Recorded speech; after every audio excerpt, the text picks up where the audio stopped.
নমস্কার বন্ধুরা, রোমান হেসেলে সবাইকে স্বাগত। আশা করছি সকলে ভালো আছেন, সুস্থ আছেন। ডিম খেতে আমরা সকলেই মোটামুটি পছন্দ করে থাকি। আজ আমি আপনাদের সঙ্গে ডিমের যে রেসিপি শেয়ার করছি, সাধারণত ডিম আমরা যেভাবে রান্না করে থাকি তার থেকে একটু অন্যরকম।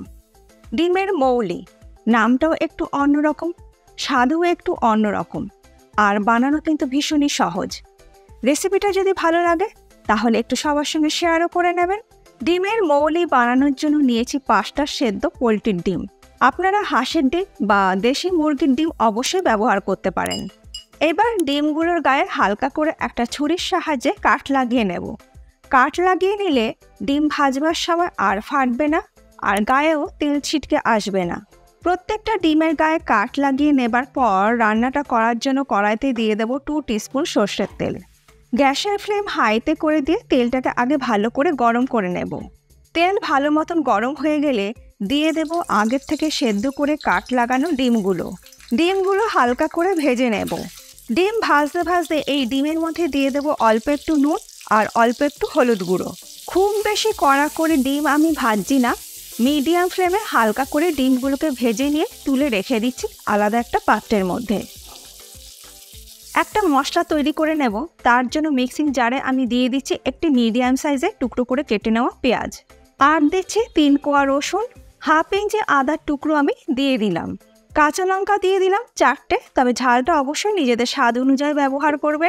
এবার অল্প একটু জল দিয়ে মশলাটাকে ভালো করে বেটে নেব। দেখুন মশলাটা একদম মিহি করে আমি বেটে নিয়েছি। এরপরে ডিম ভাজা ওই তেলের মধ্যেই দিয়ে দেব 2 টেবিল স্পুন ঘি। আপনারা চাইলে রান্নাটা পুরো ঘিতেও করতে পারেন, তবে আমি তেল আর ঘিতে মিশিয়ে নিয়ে করছি।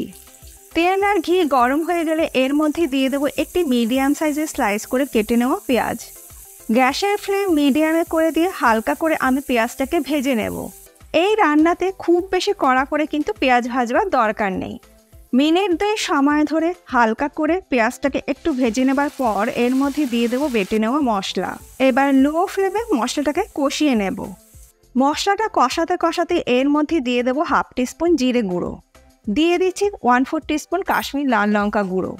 একটু কালারের জন্য এটা দিলাম, আপনারা চাইলে নাও দিতে পারেন। মিক্সিং জারে সামান্য একটু জল দিয়ে বাকি মশলাটা আমি দিয়ে দিলাম। এবার সব কিছু একসাথে ভালো করে মিশিয়ে নিয়ে মশলাটাকে ভালো করে কষিয়ে নেব। এই রান্নাতে হলুদের ব্যবহার হয় না, আমি ডিম ভাজবার সময় অল্প একটু হলুদের ব্যবহার করেছিলাম।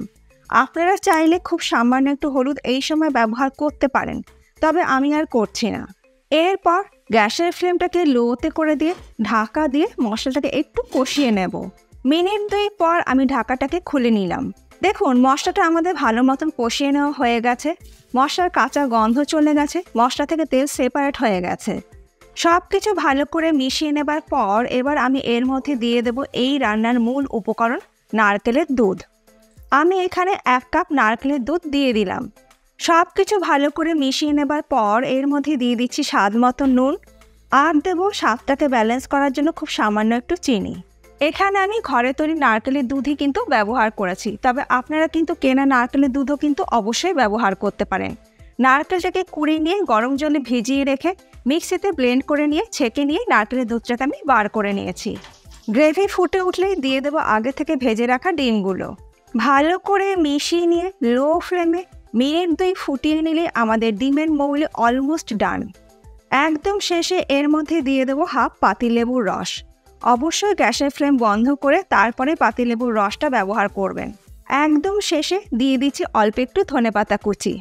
ভালো করে মিশিয়ে নিয়ে ঢাকা দিয়ে মিনিট 2 স্ট্যান্ডিং টাইমে রেখে দেওয়ার পর তারপর আমি এটাকে সার্ভ করব। আজকে আমার এই সহজ পদ্ধতিতে তৈরি করা ডিমের মৌলি রেসিপি আপনাদের কেমন লাগলো অবশ্যই জানাবেন। ভালো লাগলে সবার সঙ্গে একটু শেয়ারও করে নেবেন। রুটি, পরোটা, পোলাও, ভাত সব কিছুর সঙ্গে কিন্তু খেতে অসাধারণ লাগে। বেশ কিছুদিন আগে আমি আপনাদের সঙ্গে ডিমের একটি হারিয়ে যাওয়া রেসিপি শেয়ার করেছিলাম, ডিমের শাঁস রান্না। পাশেই আছে, একবার দেখে নিতে পারেন যারা দেখেননি। আশা করছি এই রেসিপিটার মতন ওই রেসিপিটাও আপনাদের ভীষণই ভালো লাগবে। আজ তাহলে এই পর্যন্ত, আবার দেখা হবে নতুন কোনো ভিডিওর সাথে। ভালো থাকবেন, সুস্থ থাকবেন, ধন্যবাদ।